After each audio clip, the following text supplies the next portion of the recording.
Merhaba, bu Boris ve size onun hikayesini anlatacağım. Boris, Stek şehrinde yaşayan kimsesiz bir dilenci.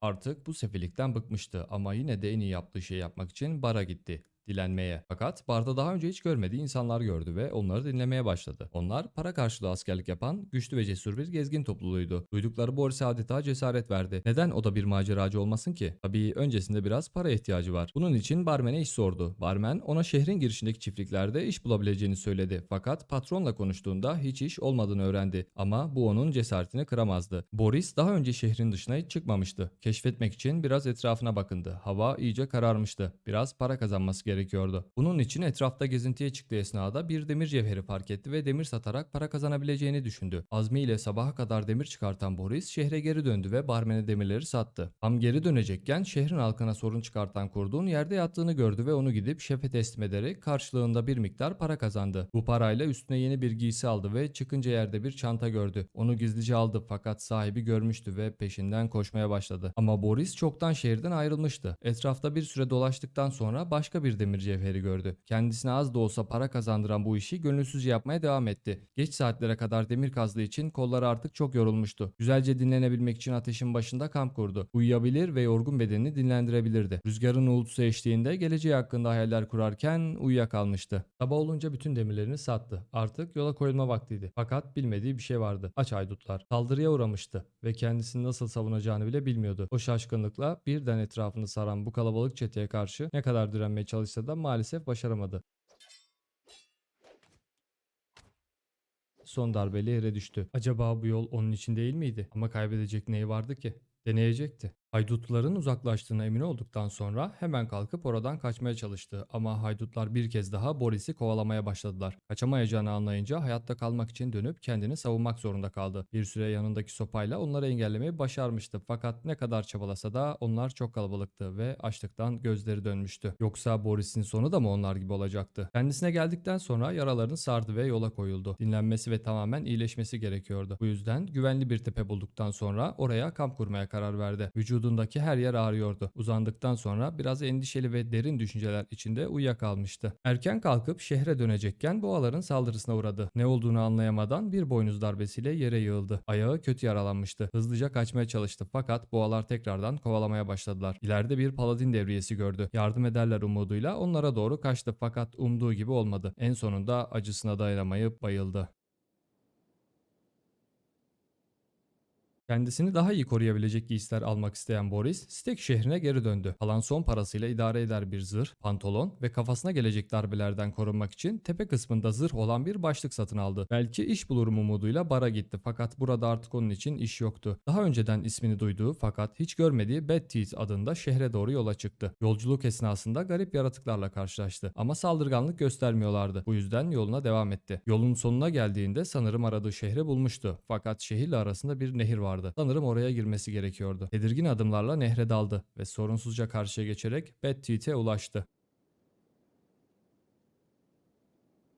Öncelikle işine yarayacak bir şey var mı diye dükkanları gezdi. Çok kaliteli eşyalar satılıyordu fakat Boris'in bir şey alacak parası yoktu. Hem zaten yaşamak için paraya ihtiyacı vardı. Yoksa nasıl yiyecek alacaktı? Bu düşünceler içinde para kazanabilmek için yola koyuldu. Hava fazlaca tozlu ve sıcaktı. Zar zor önünü görüyordu. Bu bilmediği yollarda ilerlerken aniden karşıdan gelen daha önce hiç görmediği kadar kalabalık bir grupla karşılaştı. Fakat Boris daha kaçamadan onu fark etmişlerdi. Mecburen kendini savunması gereken Boris'in yeni eşyaları ve öğrendikleriyle kendine güveni epeyce bir artmıştı. Hem bu onun için bir test olabilirdi. Bu azimle savaşmaya çalışan Boris aldığı her darbede kuvvetlendiğini hissediyordu. Direnmeye çalıştı ama nafile. Sonuç yine aynıydı.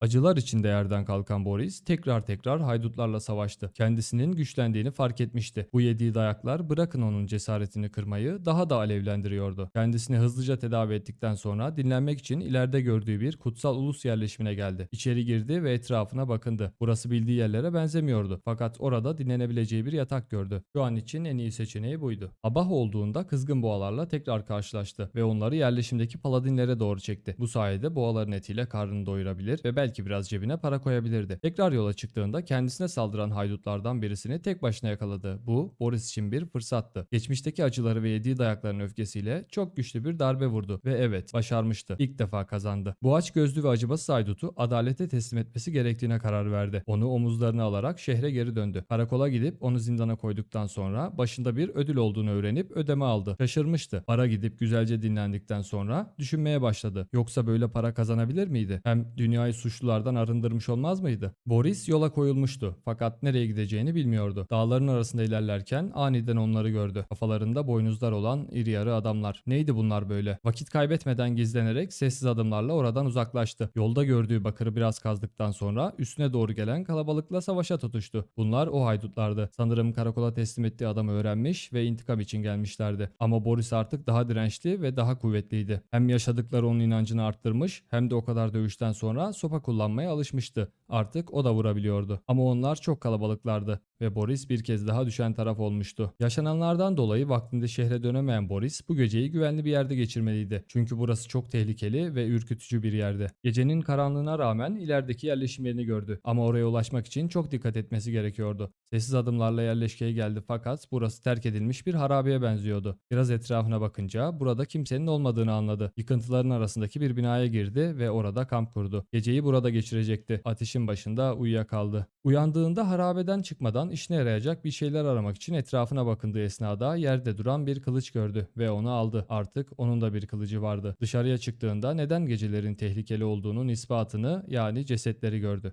Boris karşısına çıkan birkaç kişilik haydut grubuyla savaşmak zorunda kaldı. Fakat bu yeni kılıcını test etmek için çok iyi bir fırsattı. Bu yüzden heyecanla saldırmaya başladı. Çünkü ilk defa bir kılıçla savaşacak ve neler yapabileceğini görecekti. Tabii ki kılıcın da gücüyle bu grubu ayırdı. Evet, ortadan ikiye. Bundan dolayı kendisiyle gurur duyan Boris çıktığı yeni yolda emin adımlarla ilerliyordu. Belki ödül vardır diye haydutlardan birisini omzuna alan Boris, yolda karşısına çıkan gruptan çölde Stoat adında Birleşmiş Milletler'e ait bir şehir olduğunu öğrendi ve oraya doğru yola çıktı. İlk defa çöle giden Boris bir süre sonra bir şehir gördü. Sanırım orası Stoat'tı.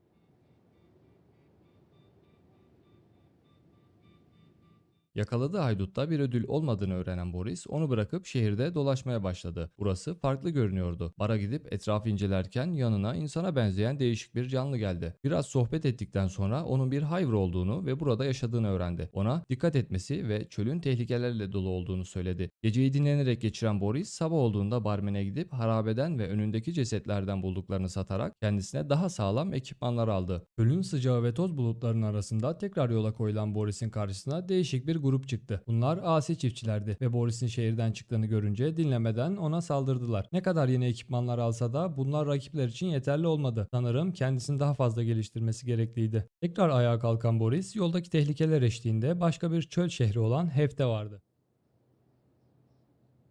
Öncelikle bara giderek bir süre dinlenip düşündükten sonra dükkanlardan birisinden yeni bir pantolon aldı. Şehrin çevresini incelerken bir kölecinin saldırısına uğradı. Fakat bu adam tek başına Boris'e kafa tutamadı. Gece çöktüğünde şehrin içindeki evlerden birisine gizlice uyudu. Sabah iş sorduktan sonra şehirden ayrılırken çok güçlü görünen muhafızların koruduğu bir adam gördü. Bu adam Boris'e yaklaşarak "Köylü, önümde diz çök" diyerek onu aşağılayan bir soyluydu. Mecburen eğildi ama bu Boris'in içine dert olmuştu. Ayrılmadan önce son kez dönüp soyluya baktı ve düşüncelere daldı. Elbet bir gün.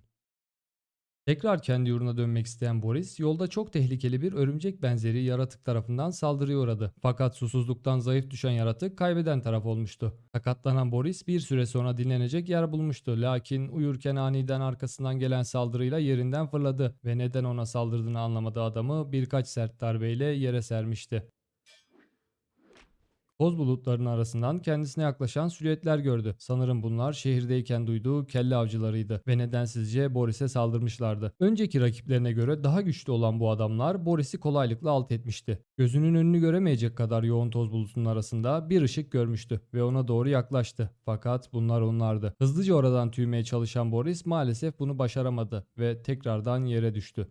Aldığı bu darbelerden sonra çalıların arasında dinlenen Boris gece karanlığında kaçarken fark edildi ve tek başına olan rakibini zor da olsa yenmeyi başarmıştı. Adamın üstünü yağmaladı ve çok güçlü görünen silahını aldı. Dönüş yolu uzundu. Giderken acaba nelerle karşılaşacaktı? Bu sorular eşliğinde bir süre gittikten sonra yeni bir yer keşfetti. Burası siyah giyimli adamların olduğu gizemli bir şehirdi. Barda oturduktan sonra öğrendiğine göre onlar kendilerine Ninja Klanı diyorlarmış.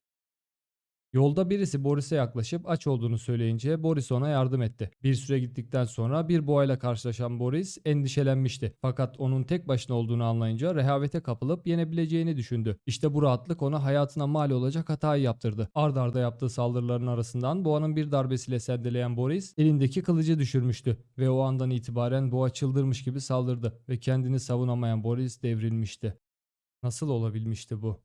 Kendine geldiğinde ağır yaralandığını fark eden Boris bunun fiziksel olmadığını anlamıştı. Dinlenebilmek için kurduğu kampta bir süre düşünmeye başladı. Son yaşadığı olaylardan dolayı kendisine fazla güvenmişti ve bu güven ona hata yaptırdı. Kaybolduğunu anlayan Boris yolda karşılaştığı gezginden yardım istedi. Gezgin ona Betty'te gittiğini ve isterse kendisine eşlik edebileceğini söyledi. Sonunda bildiği topraklara geri dönen Boris şehrin barına giderek bir süre düşündükten sonra güzelce dinlenmeye çekildi. Onun bir evi yoktu. Kendisinin yaşayabileceği bir ev bulup oraya yerleşmesi gerekliydi. Dinlendikten sonra kendisi için uygun bir ev buldu ve makul bir fiyatta anlaştı. İçinin inşası tamamlandıktan sonra tamamen olmasa da evi hazır sayılırdı. Artık onun da bir evi vardı. Tamamlanması için gereken malzemeleri almak için biraz para kazanması gerekiyordu. Bunun için şehrin girişinde çiftçilik yapmaya başladı. Bir süre sonra çiftliğin sahibi olan adam geldi. Boris'e burada iş olmadığını ve gitmesi gerektiğini söyleyerek onu oradan kovdu. Ülkenin başkenti Blister Hill'de iş bulma umuduyla harekete geçti fakat yolu bilmiyordu. Karşılaştığı Paladin devriyesine şehrin yerini sordu. Paladinlerin lideri o tarafa gittiklerini ve Boris'in kendileriyle gelebileceğini söyledi. Fakat yolda Boris'in önceden gördüğü yaratıklarla karşılaştılar ve Paladinler onlara saldırdı. Ölülerin dişlerini ve derilerini alan Boris bunları satabileceğini düşündü. Bir süre daha yol aldıktan sonra Paladinler şehrin hemen ileride olduğunu söyleyerek Boris'ten ayrıldılar.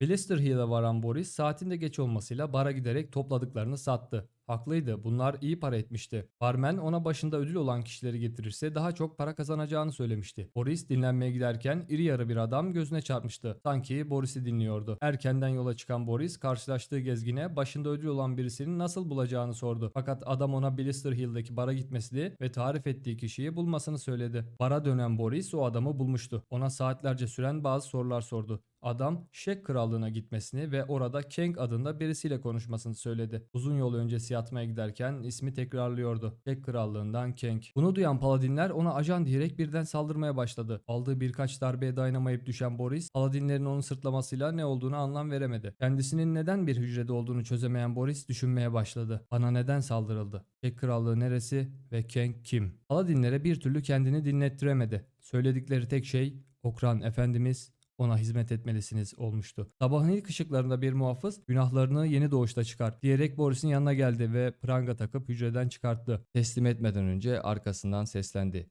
Affedilmek için çok çalışman gerek. Bu Boris'in duyduğu son sözlerdi. Artık yeni doğuş denilen yere gidecek olan muhafız ekibi yola çıkmaya hazırdı.